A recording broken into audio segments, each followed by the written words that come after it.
गांव रामपुर की सुबह हमेशा की तरह शांत थी। खेतों से आती मिट्टी की खुशबू, दूर मंदिर की घंटी और कच्चे रास्तों पर चलती बैलगाड़ियों की आवाज, सब कुछ वैसा ही था जैसा सालों से चला रहा था। गांव के बीचों बीच एक बड़ा सा पुराना घर था, हरिराम चौधरी का घर। हरिराम गांव के सम्मानित किसान थे, मेहनती, ईमानदार और अपने शब्द के पक्के। उनकी पत्नी सावित्री देवी घर को संभालती थी। 4 बच्चे थे, सबसे बड़ा बेटा राजेश और उससे छोटी 3 बेटियां, सीमा, कविता और पूजा। समय के साथ बेटियां बड़ी हुई, पढ़ी लिखी और उनकी शादियां अच्छे घरों में कर दी गई। हरिराम ने अपनी हैसियत से ज्यादा खर्च किया था, खेत का एक हिस्सा भी बेच दिया था, लेकिन कभी किसी को एहसास नहीं होने दिया। राजेश घर पर ही रहा, खेती संभाली, पिता के साथ दिन रात मेहनत की। गांव में लोग अक्सर कहते, बेटा हो तो राजेश जैसा, बाप का साया बनकर खड़ा है। राजेश भी यही मानता था कि ये घर, ये खेत, सब उसकी जिम्मेदारी है। साल बीतते गए। एक दिन अचानक हरिराम की तबीयत खराब हुई। शहर के अस्पताल ले जाया गया, लेकिन किस्मत को कुछ और मंजूर था। हरिराम चले गए। घर की दीवारें जैसे एकदम सूनी हो गई। सावित्री देवी की आंखों से आंसू रुकते नहीं थे। बेटियां भी मायके आईं और कई दिनों तक घर में मातम छाया रहा। 13वीं के बाद धीरे धीरे सब अपने अपने घर लौट गए। राजेश अब घर का मुखिया था। उसने खेती संभाली, मां का ध्यान रखा, घर की मरम्मत करवाई और धीरे धीरे जिंदगी फिर पटरी पर आने लगी। लेकिन उसे पता नहीं था, असली तूफान अभी बाकी था। करीब 6 महीने बाद एक दिन सीमा अपने पति के साथ मायके आई। पहले सब सामान्य था। चाय बनी, बातें हुई, पुरानी यादें ताजा हुई। लेकिन शाम को सीमा ने धीरे से कहा, भैया, हमें आपसे एक जरूरी बात करनी है। राजेश मुस्कुराया, अरे बोल ना, क्या बात है?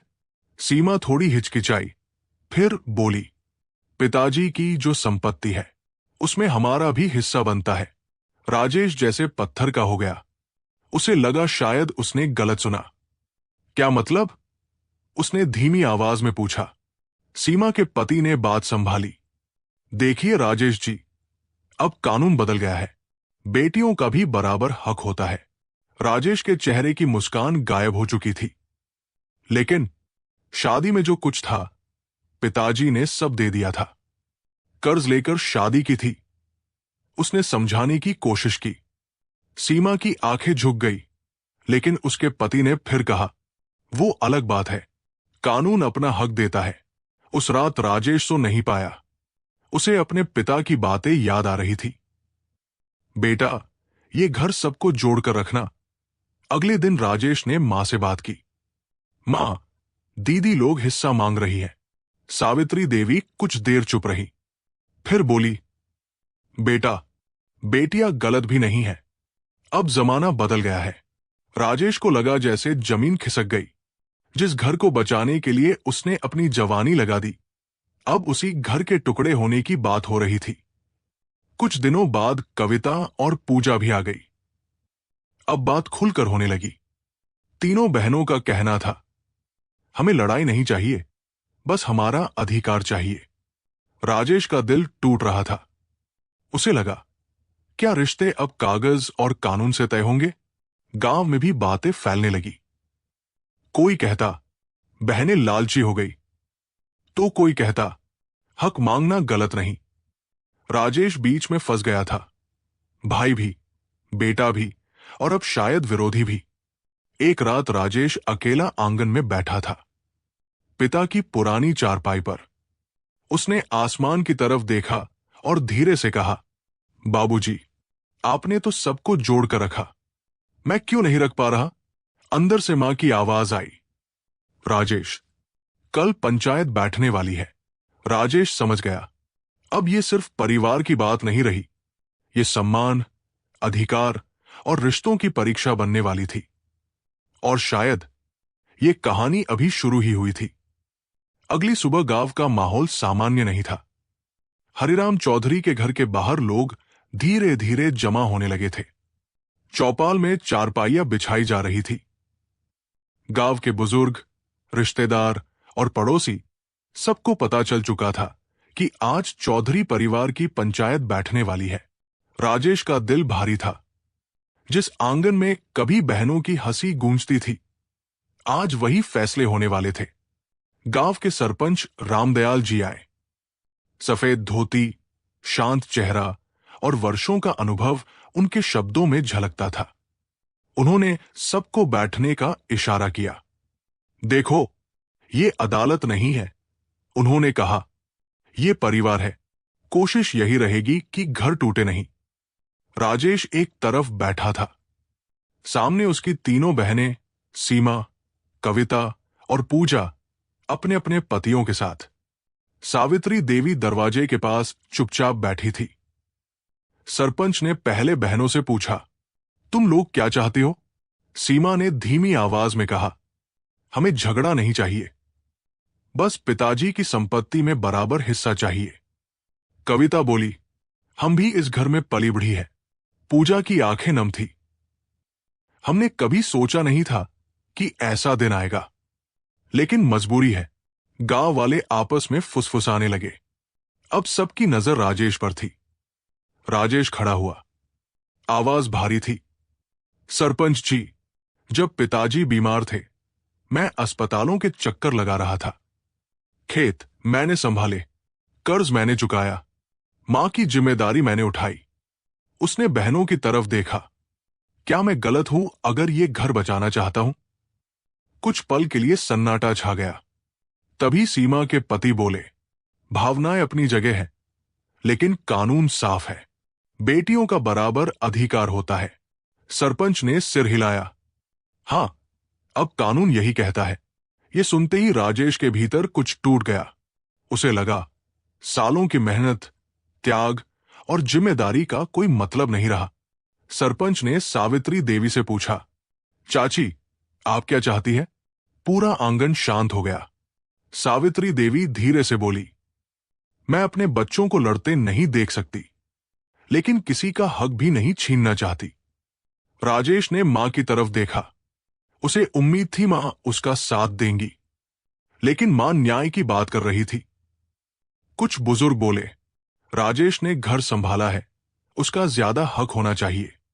दूसरे बोले, बेटियां पराया धन नहीं होती, उनका भी अधिकार है। बहस बढ़ने लगी।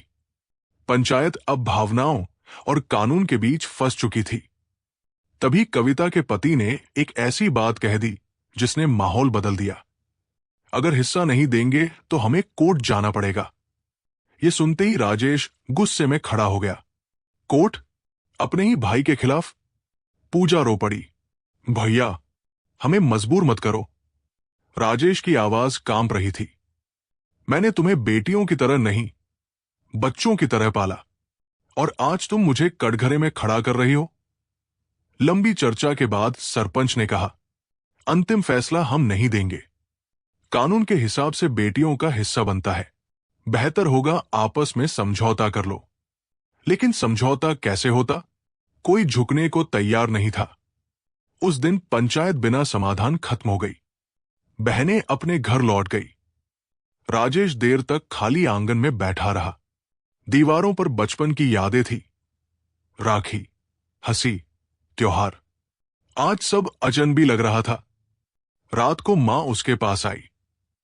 बेटा, गुस्से में फैसला मत लेना। राजेश बोला, मां, लगता है अब ये घर घर नहीं रहा, सिर्फ जमीन का टुकड़ा बन गया है। उसकी आंखों में पहली बार आंसू थे। कुछ दिनों बाद राजेश के पास कोर्ट का नोटिस आया। बहनों ने कानूनी दावा कर दिया था। कागज हाथ में पकड़ते ही उसके हाथ कांप गए। अब यह मामला परिवार से निकलकर अदालत तक पहुंच चुका था। और अब रिश्तों की असली परीक्षा शुरू होने वाली थी। कोर्ट का नोटिस हाथ में लिए राजेश देर तक दरवाजे पर खड़ा रहा। जिस घर में कभी हंसी और अपनापन था, आज वही घर उसे अजनबी लग रहा था। कागज के कुछ पन्नों ने रिश्तों को जैसे सवालों के कटघरे में खड़ा कर दिया था।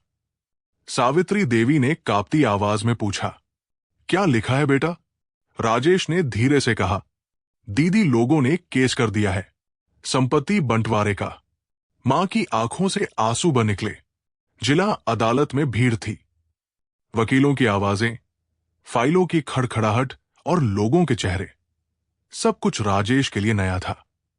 एक तरफ राजेश अपने वकील के साथ खड़ा था, दूसरी तरफ उसकी तीनों बहनें। नजरें मिली, लेकिन कोई मुस्कुराया नहीं। जज ने केस की सुनवाई शुरू की। बहनों के वकील ने साफ कहा, माननीय न्यायालय, हिंदू उत्तराधिकार कानून के अनुसार बेटियां भी बराबर की वारिस है। राजेश का दिल बैठ गया। राजेश के वकील खड़े हुए। मान्यवर, मेरे मुवक्किल ने पिता के जीवन काल में खेती संभाली, कर्ज चुकाया और पूरे परिवार की जिम्मेदारी उठाई। बहनों की शादी में भी संपत्ति खर्च हो चुकी है। जज ने शांत स्वर में पूछा, क्या संपत्ति पिता के नाम थी? जी हां। तो कानून के अनुसार सभी बच्चों का बराबर अधिकार बनता है। यह सुनते ही राजेश की उम्मीद और कमजोर हो गई। अगली तारीख पर एक नया मोड़ आया। बहनों के वकील ने बैंक रिकॉर्ड और जमीन के कागज पेश किए। पता चला, हरिराम ने अपनी बीमारी के दौरान कुछ जमीन बेचकर कर्ज चुकाया था, लेकिन बाकी संपत्ति अब भी उनके नाम ही थी। फिर एक और बात सामने आई। सीमा रोते हुए बोली, भैया, आपको लगता है हम लालची हैं, लेकिन हमारी भी मजबूरी है। कविता के पति का व्यापार घाटे में था। पूजा के ससुराल में लगातार पैसों की मांग हो रही थी। राजेश पहली बार समझ पाया, यह सिर्फ लालच नहीं, परिस्थितियां भी थी। अदालत में सावित्री देवी को बुलाया गया। उन्होंने कांपते हुए कहा, मेरे चारों बच्चे मेरे लिए बराबर हैं। मैं किसी का दिल नहीं टूटते देख सकती। जज ने पूछा, क्या आपके पति ने कोई वसीयत छोड़ी थी? सावित्री देवी ने सिर हिला दिया। नहीं, अब मामला पूरी तरह कानून पर आ गया था। उस रात राजेश खेतों में चला गया। पिता की यादें उसे घेरने लगी।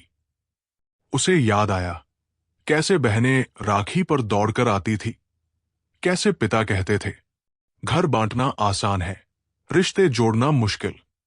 राजेश की आंखों से आंसू बह निकले। उसे पहली बार एहसास हुआ, वो सिर्फ जमीन बचाने की लड़ाई लड़ रहा था, लेकिन शायद रिश्ते हार रहा था। कुछ दिनों बाद घर की पुरानी अलमारी साफ करते समय राजेश को एक पुरानी डायरी मिली। वो हरिराम की लिखावट थी। डायरी के आखिरी पन्ने पर लिखा था, मेरे बाद मेरे बच्चों में कभी झगड़ा न हो। बेटियां भी इस घर की उतनी ही हकदार है जितना राजेश। लेकिन राजेश ने सबसे ज्यादा जिम्मेदारी उठाई है, इसलिए उम्मीद है बच्चे आपस में समझदारी से फैसला करेंगे। राजेश देर तक उस पन्ने को देखता रहा। उसके मन में तूफान चल रहा था। अदालत का अंतिम फैसला आने वाला था। मां चुप थी, बहनें भी तनाव में थी। राजेश पूरी रात जागता रहा। सुबह उसने एक फैसला लिया, ऐसा फैसला जो सब कुछ बदल सकता था। अदालत का दिन आ चुका था। सभी लोग समय से पहले पहुंच गए थे। माहौल भारी था। किसी की आंखों में उम्मीद थी, किसी में डर और किसी में पछतावा। राजेश शांत खड़ा था। आज उसके चेहरे पर गुस्सा नहीं था, सिर्फ थकान और एक गहरी सोच दिखाई दे रही थी। तीनों बहनें भी चुप थी।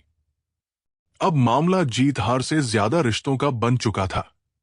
जज साहब ने फाइल बंद करते हुए कहा, कानून के अनुसार पिता की संपत्ति पर सभी बच्चों का बराबर अधिकार है, इसलिए संपत्ति 4 बराबर हिस्सों में बांटी जाएगी। हथौड़ी की आवाज गूंजी। फैसला हो चुका था। बहनों की आंखों में राहत थी, लेकिन खुशी नहीं। राजेश ने सिर झुका लिया। उसे लगा जैसे बचपन का घर आज सच में टूट गया। जज उठने ही वाले थे कि अचानक राजेश खड़ा हो गया। मान्यवर, मुझे कुछ कहना है। पूरा कोर्ट रूम उसकी तरफ देखने लगा। राजेश ने धीमी लेकिन साफ आवाज में कहा, मुझे अदालत के फैसले से कोई आपत्ति नहीं है। मेरी बहनों का पूरा हक है, लेकिन मैं एक बात कहना चाहता हूं। उसने बहनों की तरफ देखा। यह घर सिर्फ जमीन नहीं है, यह हमारे पिता की याद है। कुछ पल के लिए उसकी आवाज रुक गई, फिर उसने कहा, मैं अपना हिस्सा भी अपनी बहनों के नाम करने को तैयार हूं। बस एक शर्त है। सब चौंक गए। सीमा घबराकर बोली, भैया, कैसी शर्त? राजेश की आंखें नम थी। घर नहीं बिकेगा। मां इस घर में रहेंगी और हम सब हर साल एक साथ यहां मिलेंगे, जैसे पहले मिलते थे। कोर्ट रूम में सन्नाटा छा गया। बहनों की आंखों से आंसू बहने लगे। पूजा रोते हुए बोली, भैया, हमें जमीन नहीं चाहिए थी, हमें सिर्फ सुरक्षा चाहिए थी। कविता ने सिर झुका लिया। हम समझ नहीं पाए कि हम क्या खो रहे थे। सावित्री देवी आगे बढ़ी और राजेश का चेहरा पकड़ लिया। तूने आज अपने बाप का नाम ऊंचा कर दिया बेटा। उनकी आंखों में पहली बार सुकून था। सीमा ने कोर्ट में ही कहा, मान्यवर, हमें हमारा कानूनी अधिकार मिला, लेकिन हम अपना हिस्सा बेचेंगे नहीं। ये घर हमारा मायका रहेगा। तीनों बहनों ने मिलकर फैसला लिया। जमीन कागज पर बराबर रहेगी, लेकिन घर और खेती राजेश संभालेगा। अब ये लड़ाई खत्म हो चुकी थी। राखी का दिन था। सालों बाद घर फिर से सजाया गया था। आंगन में हंसी गूंज रही थी। तीनों बहनें बच्चों के साथ आई थी। राजेश दरवाजे पर खड़ा मुस्कुरा रहा था। पूजा ने राखी बांधते हुए कहा, भैया, हमें माफ कर दो। राजेश हंस पड़ा। पगली, भाई बहन में माफी नहीं होती। उस दिन सावित्री देवी ने आसमान की तरफ देखा और धीरे से कहा, देखो जी, आपका घर फिर से जुड़ गया। हवा जैसे हल्की हो गई। घर वही था, लोग वही थे, लेकिन अब सब समझ चुके थे, संपत्ति बांटने से घर नहीं टूटता, दिलों में दूरी आने से घर टूटता है।